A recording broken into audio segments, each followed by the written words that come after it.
ప్రభు నందు ప్రియులారా, ప్రభు నామమున మీకు వందనములు. ఈరోజు దేవుని యొక్క వాక్య ధ్యానము మత్తయి సువార్త 26వ అధ్యాయము 34వ వచనము. యేసు అతనిని చూసి, ఈ రాత్రి కోడి కూయక మునిపే నీవు నన్ను ఎరగనని ముమ్మారు చెప్పదవని నీతో నిశ్చయముగా చెప్పుచూ ఉన్నానెను. దేవుడు ఈ మాటలు దీవించి ఆశీర్వదించునుగాక. గమనించండి ప్రియులారా, ఇక్కడ మనము చూసినప్పుడు ప్రభు అయిన యేసు క్రీస్తు వారు తాను సిలువకు అప్పగింపబడిన సమయములో పేతురుతో పలికినటువంటి మాటలు. 3 సంవత్సరములు వెలుగులో నడిచినవాడు, ప్రభువు పాదాల చెంత జీవితము నేర్చుకున్నవాడు, అద్భుతాలకు సాక్షి, కృపకు పాత్రుడు, ప్రథమ శిష్యుడని పేరు పొందిన పేతురుతో అంటూ ఉన్నాడు. అటువంటి వాడు ఎందుకు నేను ఆయనను ఎరుగనని 3 సార్లు పలికినాడు? కోడి కూయక మునిపే అన్న వాక్యము విధిగా కాదు, హెచ్చరికగా పలికింది. కానీ అతిశయ ధైర్యం ప్రార్థనను మరిచేలా చేసింది. అందరి విడిచినా నేను విడవనన్న మాట తన బలముపైన నమ్మకముగా మారింది.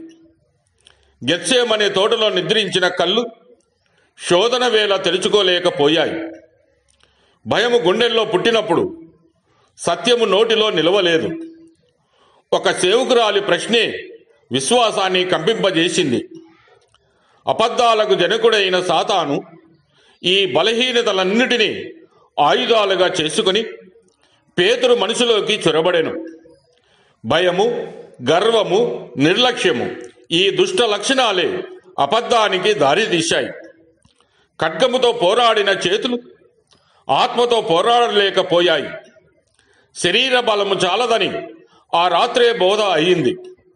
కోడి కూసిన శబ్దము మనసును చీల్చినప్పుడు ప్రభు చూపు ఎదురయింది.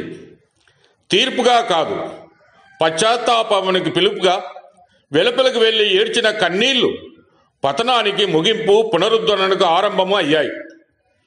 పేతురు కథ మనకు హెచ్చరికగా ఆత్మీయ గర్వాన్ని విడిచిపెట్టి ప్రార్థనలో నిలవబడి భయానికి లోబడకుండా సత్యాన్ని పట్టుకుంటే సాతాను యొక్క కుయుక్తులు విఫలమవుతాయి.